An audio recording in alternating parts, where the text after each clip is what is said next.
기품을 지키되 사치하지 말 것이고 지성을 갖추되 자랑하지 말라. 사임당이 어느 잔치집에 초대받았을 때의 일입니다. 한 여인이 실수로 다른 사람의 옷에 국을 쏟았는데 하필 그 옷은 가난한 형편에 빌려 입고 온 값비싼 비단 치마였습니다. 옷 주인이 울상이 되어 어찌할 바를 모르자 주변 사람들은 당황하며 구경만 할 뿐이었죠. 이때 사임당이 조용히 다가가 말했습니다. 부인, 걱정하지 마십시오. 제가 그 얼룩을 지워보겠습니다. 사임당은 붓을 들어 치마의 얼룩진 부분의 먹으로 포도송이를 그리기 시작했습니다. 국물이 번진 자국은 탐스러운 포도알이 되었고 얼룩의 옅은 부분은 싱그러운 잎사귀가 되었습니다. 순식간에 헌 옷은 세상에 하나뿐인 예술품으로 변했습니다. 사임당은 이 치마를 시장에 내다 팔아 새 치마를 살 수 있게 도와주었습니다. 여기서 중요한 점은 사임당이 자신의 재능을 뽐내려 한 것이 아니라 타인의 공경을 해결하기 위해 지혜를 냈다는 점입니다. 또한 그는 스스로 비단옷을 즐겨 입기보다 무명옷을 입으면서도 그 기품을 잃지 않았던 인물이었습니다. 만약 이 사건이 SNS가 일상인 현대 사회에서 일어났다면 어땠을까요? 아마 많은 이들이 스마트폰을 꺼내 그 당황한 여인의 모습을 촬영하고 민폐 고객 레전드라는 제목으로 커뮤니티에 올렸을지도 모릅니다. 하지만 사임당은 박제 대신 구제를 택했습니다. 그녀는 비단옷을 입지 않았지만 그 누구보다 비단 같은 마음결을 지녔습니다. 현대인들이 명품 가방과 외제차로 자신을 증명하려 애쓸 때 사임당은 기품을 지키되 사치하지 말고 지성을 갖추되 자랑하지 말라는 엄격한 자기 절제로 스스로를 빛냈습니다. 오늘날 우리 주변에도 사임당 같은 온기가 필요한 순간들이 있습니다. 여기 한 현대판 일화를 소개합니다. 장마철 특유의 눅눅한 공기가 내려앉은 어느 오후였습니다. 낡은 1톤 트럭의 와이퍼는 쉴 새 없이 움직였지만 앞유리의 시야는 여전히 흐릿했습니다. 트럭을 모는 청년 준호는 새벽부터 이어진 배달 아르바이트로 몸도 마음도 지쳐 있었죠. 사고는 찰나였습니다. 좁은 지하 주차장 입구 빗길에 살짝 미끄러진 트럭의 모서리가 주차되어 있던 매끄러운 은색 수입차의 측면을 긁고 지나갔습니다. 드르륵 하는 소름 끼치는 소리가 좁은 공간에 울려 퍼졌습니다. 준호는 차마 차에서 내리지 못하고 핸들을 잡은 채 얼어붙었습니다. 차종을 확인하지 않아도 알 수 있었습니다. 그 은색 차체에서 뿜어져 나오는 광택은 고시원 방세와 학자금 대출에 허덕이는 청년이 감당할 수 있는 수준의 것이 아니었습니다. 차에서 내린 준호의 손은 가늘게 떨리고 있었습니다. 수입차의 문짝에는 깊은 스크래치가 선명하게 남았습니다. 빗물이 그 상처 사이로 흘러내리는 모습이 마치 준호의 속마음 같았습니다. 죄송합니다. 정말 죄송합니다. 주변엔 아무도 없었지만 준호는 허공에 대고 연신 고개를 숙였습니다. 도망치고 싶은 유혹이 잠시 머릿속을 스쳤지만 그는 떨리는 손으로 차 앞에 놓인 전화번호를 눌렀습니다. 신호음이 가는 몇 초가 마치 몇 시간처럼 느껴졌습니다.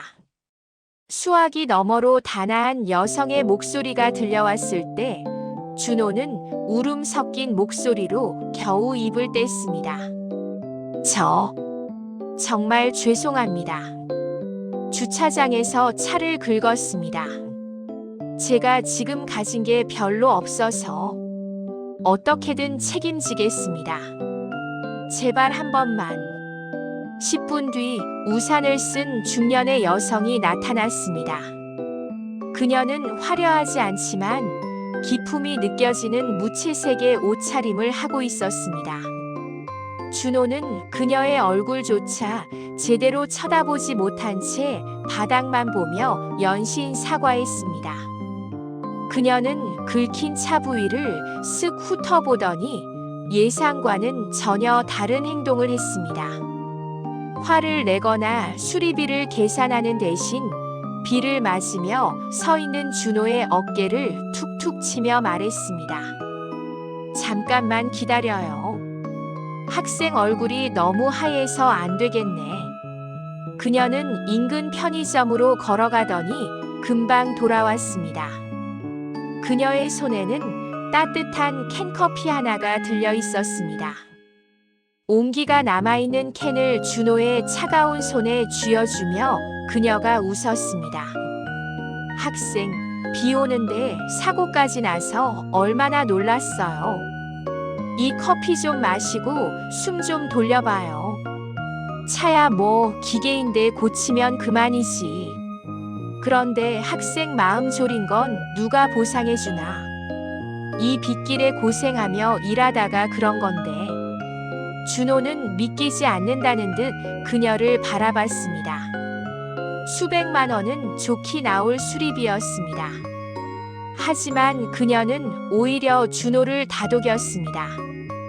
나도 젊었을 때 고생 많이 해봐서 알아요.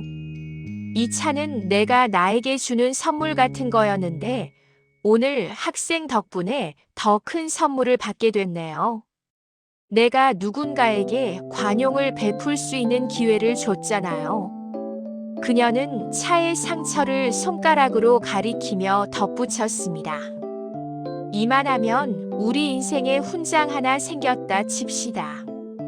나중에 학생이 돈 많이 벌고 성공해서 그때 학생처럼 실수한 누군가를 만난다면 오늘 나처럼 대해줘요. 그걸로 수리비는 미리 받은 셈 칠게요. 자, 이제 가서 빗길 조심해서 운전해요.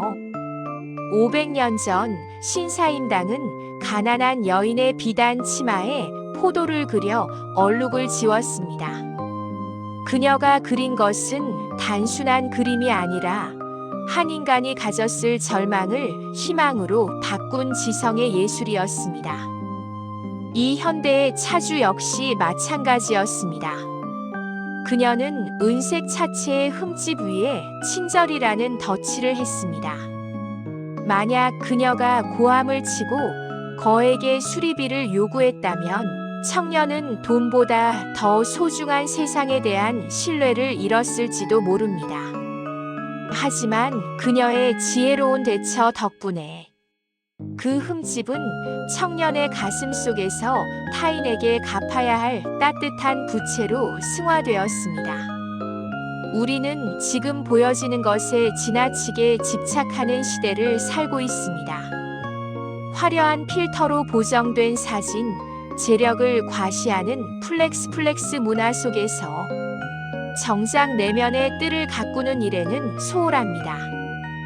사임당이 우리에게 주는 교훈은 명확합니다.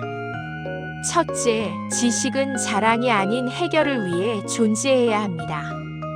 많이 배운 사람이 타인을 무시하는 무기로 지식을 사용한다면 그것은 죽은 지식입니다. 둘째, 진정한 아름다움은 검소함에서 나옵니다. 사임당은 무명 옷을 입고도 대갓집 부인들 사이에서 가장 빛났습니다. 내면이 꽉 찬 사람은 외형의 화려함에 기대지 않기 때문입니다.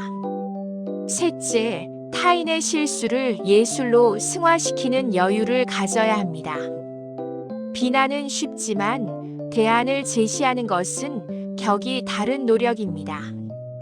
우리 모두의 삶에는 예기치 못한 국물 얼룩이 생기기 마련입니다. 사업의 실패, 인간관계의 상처, 예기치 못한 실수들. 그때마다 우리는 스스로에게 혹은 타인에게 어떤 태도를 보이고 있나요? 얼룩을 보며 절망하고만 있나요? 아니면 그 얼룩을 이용해 더 멋진 포도송이를 그려낼 준비를 하고 있나요? 사임당의 포도 그림은 단순히 치마 한 벌을 구한 것이 아니라 한 인간의 존엄성을 구한 사건이었습니다. 오늘 하루 우리도 누군가의 실수에 비난의 화살을 던지는 대신 사임당처럼 다정한 붓을 들어보면 어떨까요? 오늘 하루 나의 지식을 자랑의 도구로 썼나요? 아니면 누군가를 돕는 도구로 썼나요? 신사임당처럼 드러내지 않아도 스며 나오는 품격을 갖추는 연습을 시작해보는 건 어떨까요? 이 영상이 도움되셨다면 구독과 좋아요 부탁드립니다.